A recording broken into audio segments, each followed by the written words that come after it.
Hospitals in the Rochester area continue to be weighed down by long wait times in the emergency room caused by a lack of hospital beds. A viewer reached out to 13 WHAM after her mother was rushed to Strong Memorial Hospital by ambulance, then sat for hours in the waiting room. Investigative reporter Lowell Rose talked to the daughter about her concerns and reached out to hospitals about the issue of wait times. Lowell, good evening.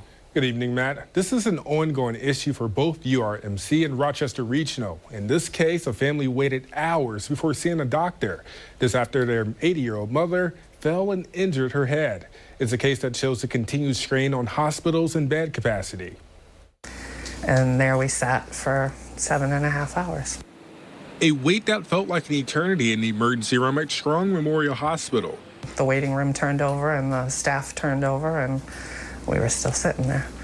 Grace Mallett thought her mother would have seen a doctor sooner because of a possible head injury, but that wasn't the case. They must have triaged and said, no, put her out there. And she was just sitting there by herself with this huge egg on her head.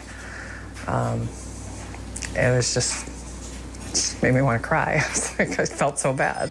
According to data obtained by 13 WHAM News, the hospital had 1,033 patients on October 1st, the day her mother was rushed to the ER.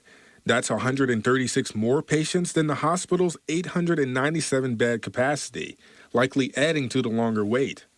I was completely defeated. I was so sad and so frustrated, and again, there's no one person to be angry with. Again, I dealt with a lot of people and they seem nice, but the bigger picture is we're just not doing enough. Due to HIPAA rights, URMC cannot comment on patients, but the president and CEO of Strong Hospital spoke to 13 WHAM about hospital overcrowding and the lack of bed space, all contributing to longer wait times in the emergency room.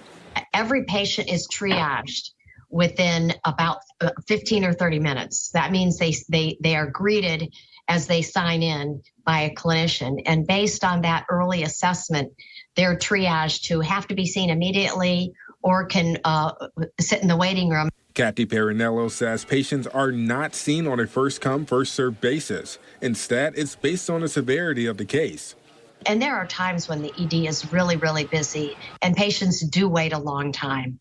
And we don't like that, but by the same token, we have over 300 patients coming to our ED a day.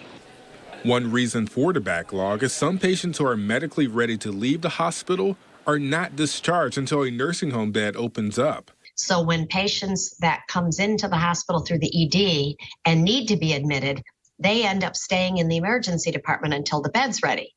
According to local hospitals, low Medicare and Medicaid reimbursement rates and rising costs have made it difficult for nursing homes to afford staffing for beds.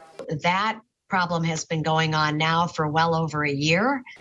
Perinello says the Rochester region has the fewest number of hospital beds per capita compared to other areas in New York State.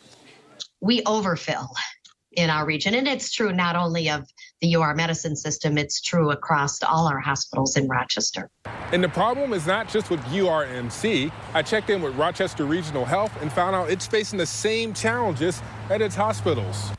A spokesperson says the average wait from the time a patient comes into the ED at Rochester Regional until they're placed into a hospital bed is nearly 11 hours. That's down 6 hours from a year ago.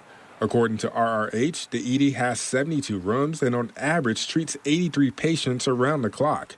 That number sometimes even as high as 175 patients. Now, both hospital systems tell us they're working with nursing homes and lawmakers to help improve the situation, but acknowledge there's a lot of work that still needs to be done. URMC says if your injury or illness is minor, consider an urgent care facility first before coming to the ER.